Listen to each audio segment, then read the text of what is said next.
क्या आपने कभी सोचा है, हम रोज पेड़ों की छांव में बैठते हैं, नदियों का पानी पीते हैं, पक्षियों की चहचहाहट सुनते हैं, लेकिन क्या हमें यह एहसास है कि प्रकृति हमें चुपचाप जीवन जीने की सबसे बड़ी सीख देती रहती है। सनातन धर्म में प्रकृति को केवल संसाधन नहीं बल्कि गुरु माना गया है। पेड़, नदियां, पर्वत, पशु पक्षी, ये सब हमारे मौन शिक्षक हैं। आज हम समझेंगे the silent lessons of nature in Sanatan Dharma, यानी प्रकृति के वे मौन संदेश जो हमें जीवन की राह दिखाते हैं। एक वृक्षों का उपदेश, निस्वार्थ सेवा। पेड़ कभी अपने लिए फल नहीं खाते, वह छांव भी देता है, लकड़ी भी, फल भी और ऑक्सीजन भी बिना किसी अपेक्षा के। गीता में भगवान श्री कृष्ण ने कहा, कर्मण्येवाधिकारस्ते मा फलेषु कदाचन, यानी हमें केवल कर्म करना चाहिए, फल की इच्छा नहीं रखनी चाहिए। वृक्ष हमें यही सिखाते हैं,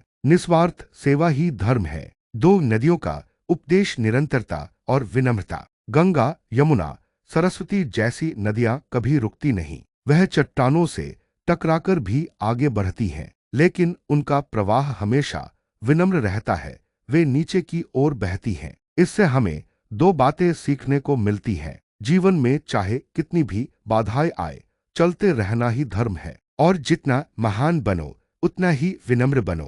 तीन पर्वतों का उपदेश, स्थिरता और धैर्य। हिमालय लाखों वर्षों से अडिग खड़ा है, वह हमें बताता है कि जीवन में संकल्प और स्थिरता कितनी जरूरी है। सनातन धर्म में हिमालय को देवताओं का निवास माना गया है। शिव स्वयं कैलाश पर विराजमान है, इसका अर्थ है कि स्थिर मन में ही शिव का वास है। पर्वत हमें यही सिखाते हैं, अडिग रहो, धैर्य रखो और अपने मूल्यों से कभी विचलित मत हो। चार अग्नि का उपदेश, शुद्धि और प्रकाश।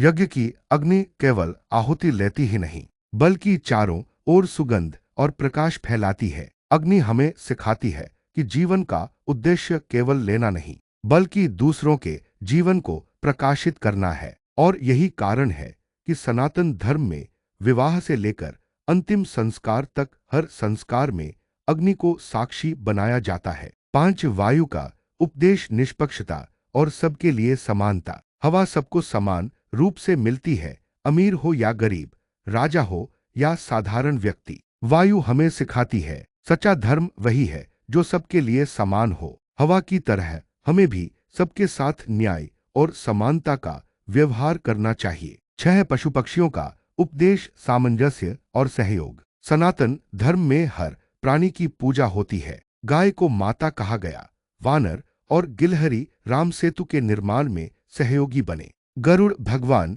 विष्णु के वाहन है, यह हमें बताता है कि हर जीव का अपना महत्व है। चिड़िया सुबह सूरज निकलते ही गाती है, यह हमें नव आरंभ का संदेश देती है। गाय हमें सहनशीलता और करुणा सिखाती है। हाथी हमें धैर्य और बल का संतुलन दिखाता है। सात आकाश का उपदेश, विशालता और सहनशीलता। आकाश सब कुछ समेट लेता है, बादल, तूफान, धूल, धुआं, लेकिन फिर भी विशाल और निर्मल बना रहता है। सनातन धर्म में आकाश को पांच तत्वों में श्रेष्ठ माना गया है। यह हमें सिखाता है, दिल उतना बड़ा रखो कि किसी की छोटी छोटी बातों से विचलित ना हो। आठ ऋतुओं का उपदेश, परिवर्तन को स्वीकारना। ग्रीष्म, वर्षा, शरद, शीत, वसंत, हर ऋतु अपना काम करके चली जाती है। ऋतुएं हमें बताती हैं कि जीवन में परिवर्तन स्वाभाविक है। गीता में कहा गया, सुख दुख समानन कृत्वा, सुख और दुख को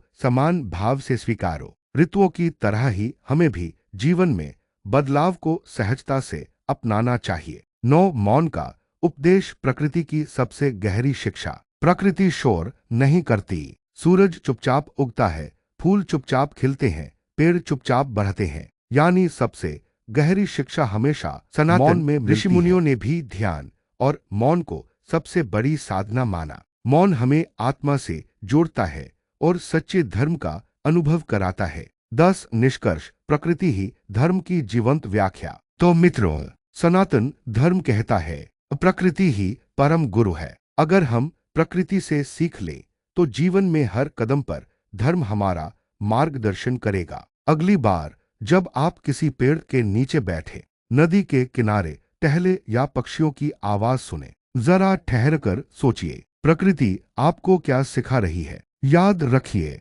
धर्म सिर्फ ग्रंथों में नहीं, बल्कि प्रकृति के हर कण में लिखा है।